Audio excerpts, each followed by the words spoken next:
Welcome. Hey, I just wanted to talk about the Olight. This is the second knife that they've put out, and it's on the O Fan Days, which goes through September 27th, okay?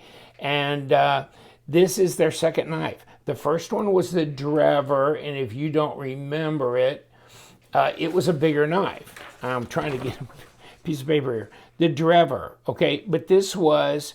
it was G10 and it came in black or blue, but it was an 8-inch knife, 3.5-inch blade. This one is a 3-inch blade, 7 inches overall. So it's much, much smaller, okay? And lighter. So this is a discreet carry. It's a budget carry because it's inexpensive, although Olight has these in titanium. So you can get yours in titanium or in G10, and I'll give you the link below to click on. Go to Olight, and you can buy these. They are currently on sale up until like midnight of the 27th, so, or 11:59, September 27th. Check it out. It's a flipper. Oh, by the way, this coin came with it. So Splint, and they jammed it in a tree trunk. Oh, it's out camping. Okay. It's the O knife, Outdoor Elite. And you get the coin. That's nice. I took the knife out of the pouch and I go, damn, that pouch is still heavy. But let me show you. I mean, because it hung out in the pouch with the knife. And so this just is an outer sleeve, right? Slides off. And then you got this here. And let me see what it says inside. It's like, you do not need any other knife the rest of your life, according to your wife. Let me kick this out here. So in here you get like a microfiber cloth, which is kind of nice as well. Okay. And your little paperwork type thing. Okay, but you want to see the knife eventually. And this one is the pouch, Velcro pouch. That's nice. I mean, for a knife that's, what is it, like 60 bucks, something like 59, I don't know. So I'll give you the link, but it's very inexpensive. And then there's a little pouch back here, and I didn't notice that when I first pulled the knife out, but that's where your coin goes, okay? So, I mean, it's a nice structural box. And you get microfiber cloth and you know, all that good stuff, and then it comes in this. So good setup there. And the knife itself, well, G10 scales, but they're contoured, right? And you've got steel liners here, and then here's your standoffs. That makes it very structural and tough. You got a deep carry pocket clip. You've got flat screws on that deep carry pocket clip, which means when it goes in your pocket, you know, that it's not going to catch the hem of your pocket, the lip of your pocket so much, because you got a lot of clearance there. The blade itself is centered. Kick it open because it's a flipper. It's a two-way flipper, by the way. There's your lockup. It's a liner lock knife, and it's locked up at 25 to 30%. It has some jimping here, which means that on this pass-through, when you use your thumb to disengage the liner, you can drop the blade. And this may look funky to you if you're not familiar with front flippers. Front flippers are such where you can just kick the knife open with your thumb like that. It's got a little choil here at the front, so it gives you a little separation when you go to sharpen the knife. Also gives you a little area to get up on the knife like this for controlled cutting purposes. Speaking of cutting, yeah, it's got a good factory edge on it, by the way. But it's Bowler N690, which has got a lot of chromium in it, so it'll be very corrosion resistant. So you didn't really need to coat the blade like this, but this is the black model, okay? So you have one that's more grayish, kind of a grayish bluish, it looks like. And that's not a coated blade. So probably just a stonewash blade. But the hardware is pretty standard for a knife in this price range. It's got bearings on the pivot. So that's why it's able to drop like that so nicely. But it has a second flipper tab. There's jimping on this one for traction, okay, when your thumb goes across it. But there's jimping here, gives you traction here. Your finger kicks it open right there. So the detent is pretty snappy on this knife, okay? But it doesn't take a lot to kick it right open, and it just snaps right out. So that's way cool. You know, the blade shape is sensible for piercing, slicing jobs. You don't have any big thumb studs up here to kind of interfere with what you're slicing through. Also, though, you can middle finger flick it out, just with that middle finger back there in that cutout. So you can middle finger flick it. You can front flick it. You can top flip it, however you want. And then this flipper tab here gives your hand some protection from sliding forward onto this blade area, because that would not be a good idea, okay? So how much does it weigh? Is it lightweight? Is it small? Yes, it is. Here's the grams. 80 grams, so it's well under 100 grams. Let's roll it around 2 ounces. 2.8 ounces. That's very light. That's under 3 ounces. Nice. I mean, and look inside. You can see those holes cut in there. That means that the liners are skeletonized, and they do that to reduce the weight of the knife, because you got plenty of structural integrity there, and so that can also be done just to help reduce the weight. It's not going to compromise the knife. And on top of here, yeah, you can get right up here and get your thumb on there for cutting purposes too, control of the blade. Like I said, it's contoured here, so that's nice, but also this front choil here for your finger, the other fingers fit on there, and yeah, they all get on there barely. If you got much bigger hands than me, you're going to be backed up a bit. But that's what you get when you get a 7-inch knife. And, of course, let's take a look. There's 3-inch blade, which is about 77 millimeters. And overall, just darn near 7 inches, like 6.85 inches at 17.5 centimeters. And by the way, how thick is the blade stock? And let's just click right onto the fattest part, 0.11, which would be almost 3 millimeters, 2.8 millimeters, and 12.2 millimeters at 0.48, almost a half an inch thick, but not quite. So it's slender. The blade stock is fairly slender, not too thick and heavy. So it should be a reasonably decent slicer, should be fairly easy to maintain, resharpen, corrosion resistant, that kind of thing. And nice grain here on this G10. So that gives you, that gives you some grip with your fingers. It's not too slick. Now, let's take a look at the design flow. Well, the design flow, and here's blade handle length, is pretty darn good. The design flow, well, I mean, without the flipper tab up here, it would flow right into the bolster. But this is intentional, so you really can't discount the design for that. It's intentionally put out here so that you have something to contact when you flip the knife open, if you hold it correctly. Okay, so just like that. Now, I mean, if you're not a front flipper guy, then they left this flipper tab on, so you can just do it the easy way.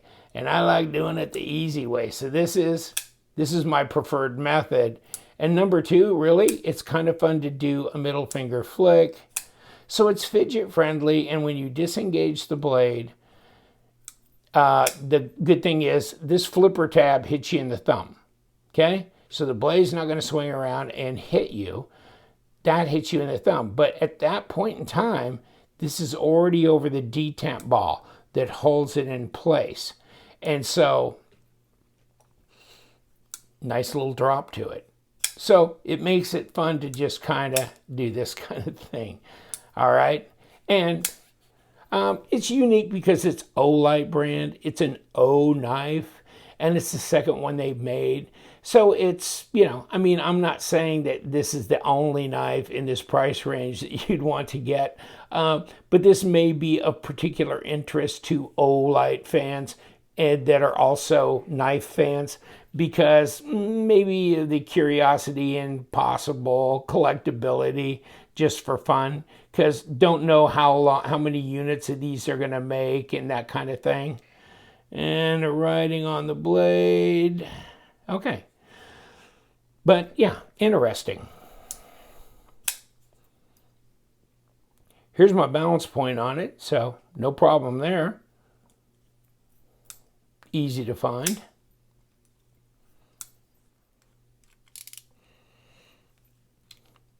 Wow, so I was just going to take it apart to show you the bearings and stuff, and so this unscrews very nicely, very easily, so it's not got a lot of thread locking compound on there. And then you've got body screws here, but you also have a body screw right underneath that pocket clip, so you need to remove the pocket clip. And this is also how you can go in, take your knife apart and clean the pivot area if you ever get a lot of debris in there. So let's pull the pocket clip off, and you can see these screws are the same length, so we could just lay it right down here.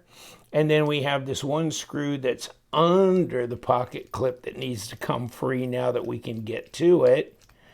And so that screw is undone, and this whole scale will come off. And these screws can come out right there, okay? And they look the same size as well. So there's your G10 scale underside, and this is machined out to accommodate the lock bar. It's a liner lock. And then also you can see this pivot has like kind of a squared off area. That's to hold this pin in place so you can unscrew the screw on the other side so that you don't turn the entire pivot at one time in case it's kind of locked up. So let's take off the liner part, if we may be so bold.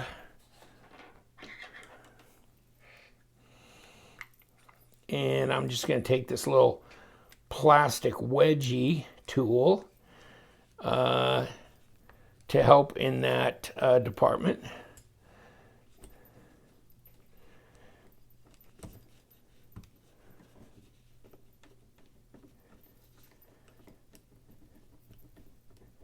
Okay, now we got this off, we can see the underside of this liner, and it has these holes in it to help weight relief.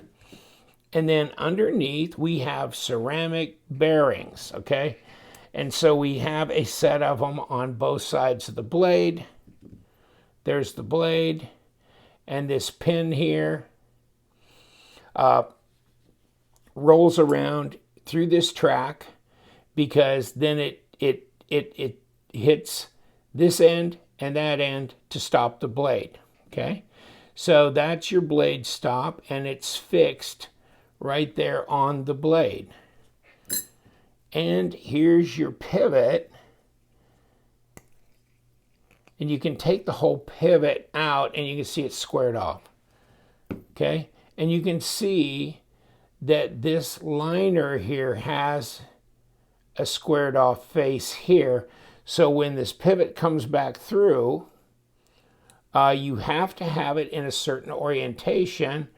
The flat part of the pivot meeting the flat part of that liner, that means this pivot's not going to turn, okay? It may move ever so slightly, but it's not going to rotate. So that means that the pivot screw on the other side will be able to unscrew without this whole thing turning. Nicely done. Okay, so now we've got it in pieces, and I don't know how to put it back together. So thank you very much. I'll see you next. Okay, we'll put it back together. We'll see what we can do here. And we got to put bearings down here. So I think I've got my bearings.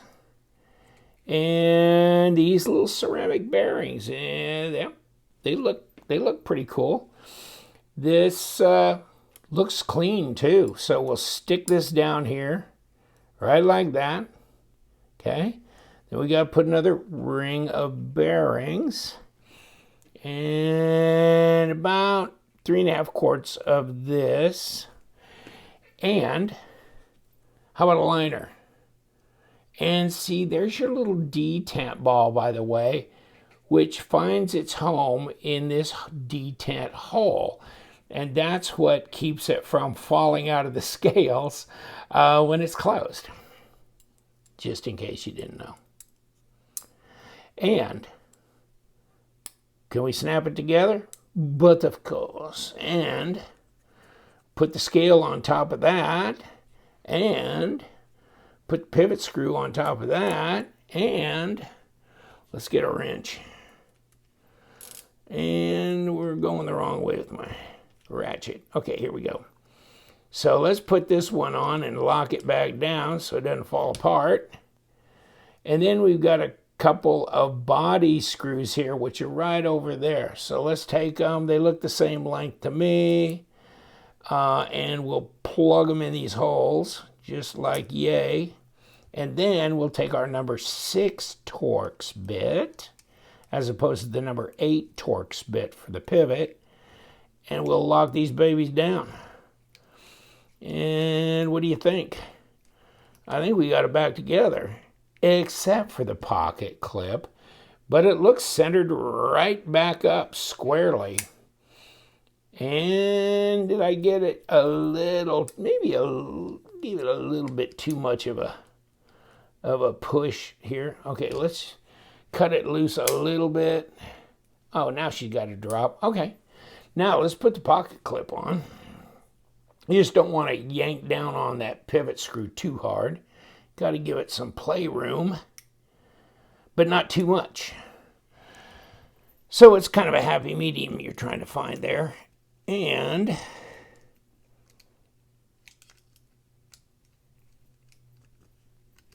we're going to put back together just like that. Now, is it centered? Yes, it is, absolutely. But it's not locked down so hard that it doesn't have nice drop action to it. So all you front flipper guys, have fun with the front flipper. You can front flip it if you want. I'm not the biggest fan of front flippers in the world, so I'll take it this way, just like that. So you got the Oknife Splint, and so this is nice. This is affordable. It's got good steel on it. G10 is a really nice material because it doesn't scar up, and it doesn't, you don't have a lot of problems with that. It's synthetic, so it's pretty corrosion resistant as far as chemicals and this and that coming into contact with this. So this is a rough and tumble knife, okay? But it's not an expensive one, and it's got reasonably decent materials considering the price. Plus you get a coin. I went down to the convenience store. They didn't even know what that was. They wouldn't give me like a free Pepsi or anything for that. But I'll keep the coin. I can always get more Pepsi. Take care, my friends. It's the Splint. It's the O-Knife from Olight. And you know what we do? We love them knives. So you guys stay sharp.